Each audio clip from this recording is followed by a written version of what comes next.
Shalom umat-umat yang dikasihi oleh Tuhan. Berjumpa lagi bersama dengan kami dan tidak terasa kita sudah tiba pada pertengahan triwulan yang pertama ini. Kita tiba pada pelajaran yang ketujuh dengan judul kekalahan bangsa Asyur. Kita akan melihat dalam Yesaya 36 sampai 39.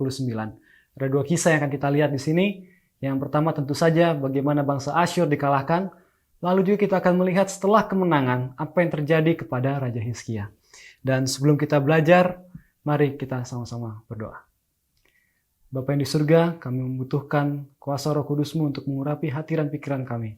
Biarlah hikmat akal budi surgawi saja yang menyertai kami, sehingga dengan kuasa-Mu firman-Mu dapat berkuasa untuk mengubahkan hidup kami.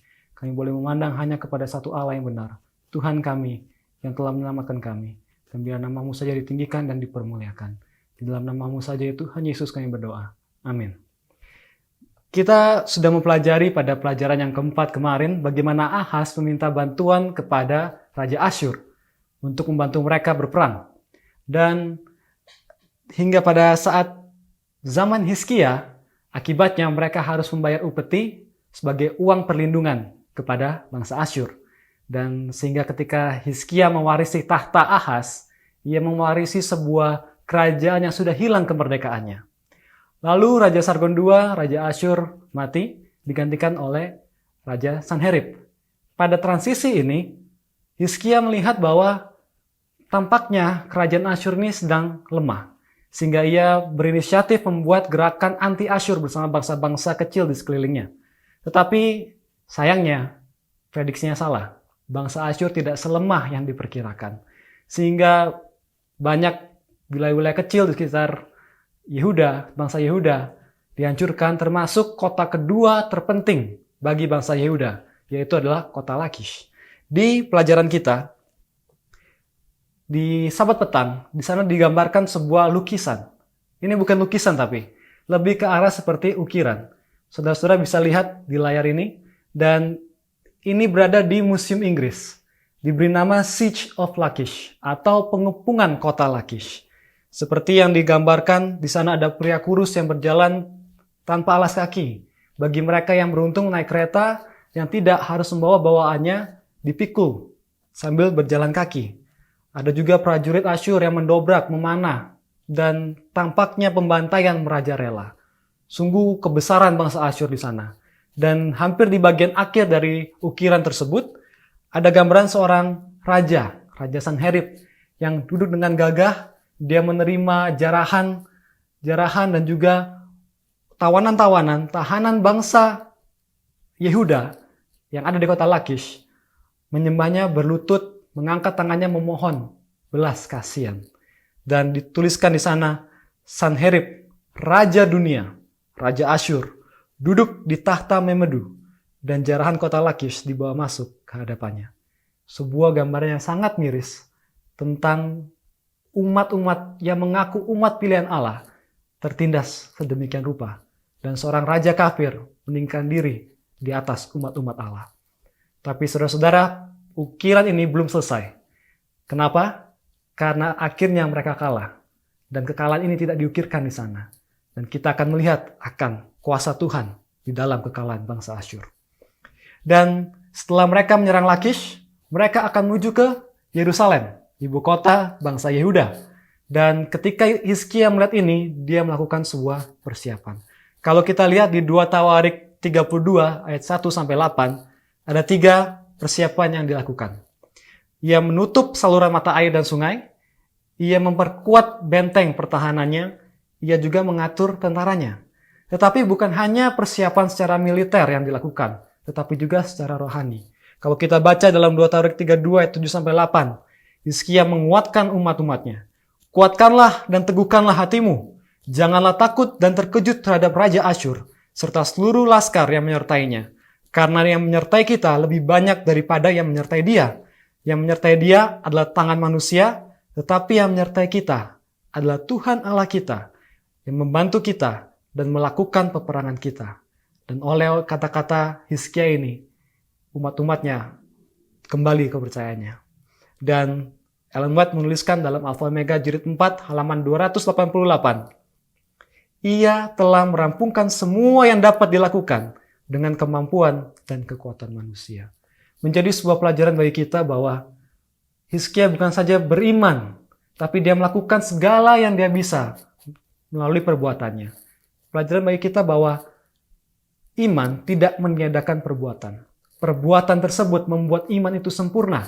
Dan ketika kita mau melakukan sesuatu untuk Tuhan, itu membuat Tuhan bisa bekerja dengan efisien melalui kita. Berikutnya, setelah dilakukan persiapan ini, diketahui oleh bangsa Asyur, dan Raja Asyur bukanlah raja yang bodoh. Dia sangat cerdas. Dan di pelajaran kita dengan judul propaganda, ia mengirim juru minumnya, Rabshakeh. Ini adalah pegawai tinggi kerajaan. Dan buat apa repot-repot menggunakan sumber daya dengan berperang kalau bisa menjatuhkan musuhnya secara psikologikal. Kalau kita baca dalam Yesaya 36 ayat 2-20, inilah hal-hal yang dikatakan oleh Rabshakeh tersebut kepada bangsa Yehuda. Dia katakan bahwa kalian tidak bisa mengandalkan Mesir, mereka itu lemah. Kalian juga tidak dapat minta tolong sama Tuhan kalian karena Hizkia sudah menyakiti hatinya. Tuhan ada di pihak Asyur dan sudah diperintahkan oleh Tuhan bahwa bangsamu akan dikalahkan. Dibilang juga daripada nanti kalian kalah dan tidak bisa makan dan minum, lebih baik kalian menyerah saja.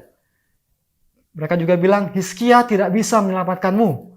Dewa-dewa bangsa lain saja ditaklukkan oleh Asyur, bangsa kami. Tentu saja Tuhanmu akan kami taklukkan. Itulah yang dikatakan. Terdengar sangat valid. Kenapa? Karena mereka sendiri melihat bahwa Lakish pun dikalahkan. Rabshakeh datang dengan tentara yang begitu banyak. Mereka pun tidak memiliki tentara sebanyak itu. Tidak sanggup mengalahkan dalam peperangan tentunya. Semuanya terasa sangat gelap. Pernahkah kita merasakan hal demikian? Merasa seakan tidak ada jalan keluar lagi. Semuanya gelap, buntu rasanya. Itulah yang dirasakan oleh bangsa Yehuda dan juga tentunya Raja Hizkia. Ia gentar, ia khawatir, ia tidak tahu harus melakukan apa. Inilah serangan paling besar yang dilakukan oleh Raja Sanherib. Ia menyerang pertahanan paling kuat dari bangsa Yehuda, yaitu adalah iman dari rajanya. Iman Hizkia telah diserang. Tapi saat imannya terguncang, Allah tidak diam saja. Dia bertindak. Dalam Yesaya 37 ayat 6-7. Mengatakan, berkatalah Yesaya kepada mereka, beginilah kamu katakan kepada Tuhanmu. Beginilah firman Tuhan.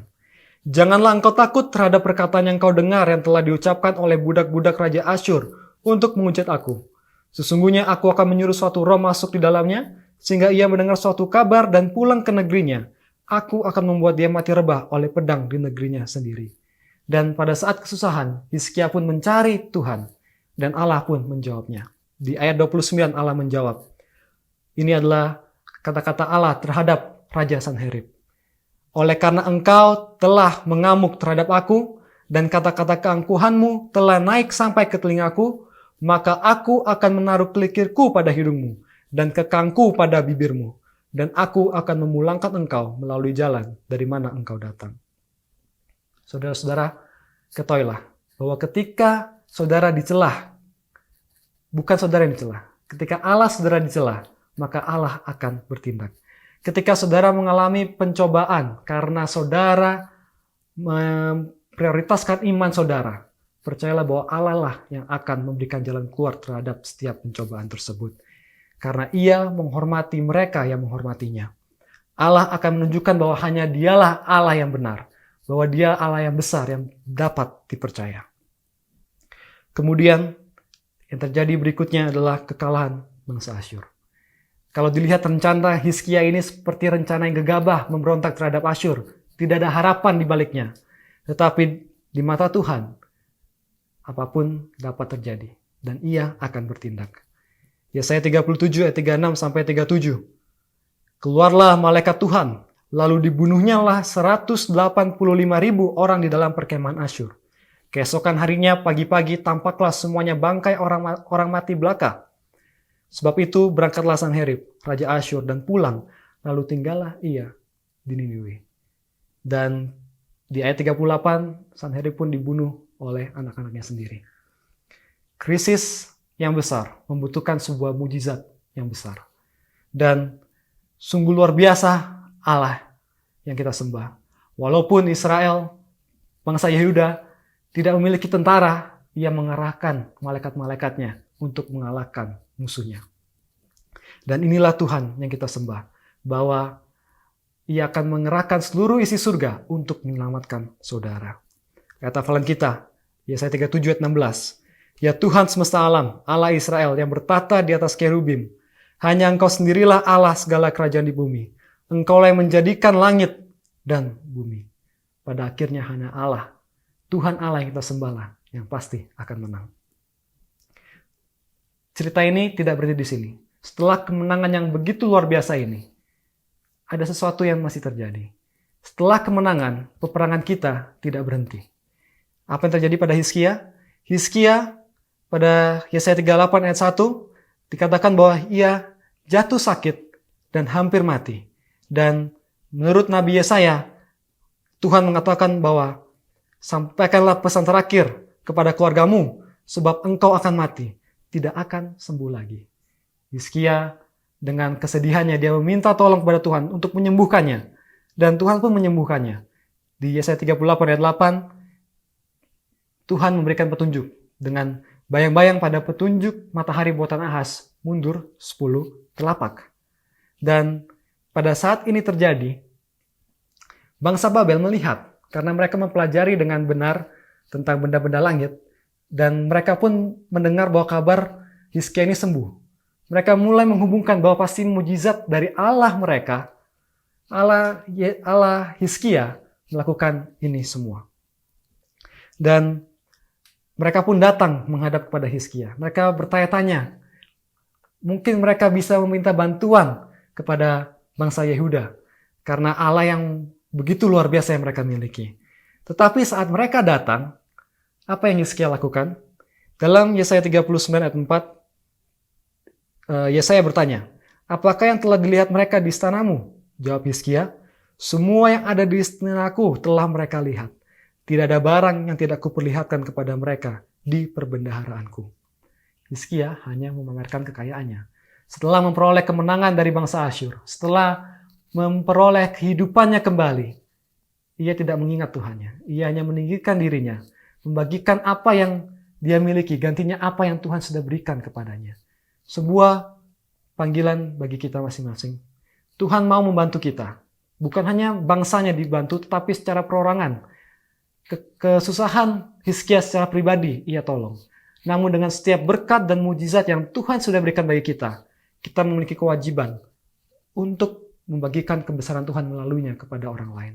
Setiap kesempatan kita miliki untuk bagikan kepada orang lain, itu adalah tanggung jawab yang harus kita lakukan. Dan inilah pelajaran kita secara rangkumannya. Dan kesimpulannya bahwa kita harus tetap hanya berharap hanya pada Allah. Hanya Dialah yang benar. Karena Ia peduli kepada masalah pribadi saudara masing-masing. Saudara dapat berharap kepadanya. Kita harus merendahkan hati kita, menghormati Dia, mengingat bahwa Dia akan menghormati mereka yang menghormatinya. Dan peperangan rohani kita tidak berhenti selagi kita masih di dunia ini. Setelah memperoleh kemenangan, peperangan akan terus terjadi. Iblis akan terus menggoncang iman kita. Tetaplah teguh, tetaplah kuat. Gunakanlah setiap kesempatan untuk membagikan kebesaran Yesus dan hanya memandang kepadanya.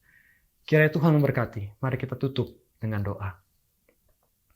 Bapa yang besar, kami melihat akan kuasa-Mu yang begitu luar biasa melalui kisah pelajaran sekolah Sabat ini. Dan kami mau melihat kuasa itu dalam kehidupan kami secara pribadi. Kami mau merasakan akan kebesaran kuasa-Mu ya Tuhan. Dan biarlah Engkau nyata dalam kehidupan kami. Berikan kami iman yang teguh, agar kami pun dapat menghormati Engkau apapun yang menjadi konsekuensinya dalam kehidupan kami. Tapi kami percaya bahwa Engkau akan bertindak. Engkau akan berkuasa dan menunjukkan kemuliaan-Mu dalam kehidupan kami. Dan nama-Mu saja yang kami puji dan sembah dan muliakan. Terima kasih atas segala-galanya. Di dalam nama-Mu ya Tuhan Yesus, kami berdoa. Amin. Saudara-saudara, jangan lupa untuk subscribe, like, komen, dan juga share. Dan kiranya Tuhan memberkati. Sampai jumpa pada rangkuman Sekolah Sabat minggu depan.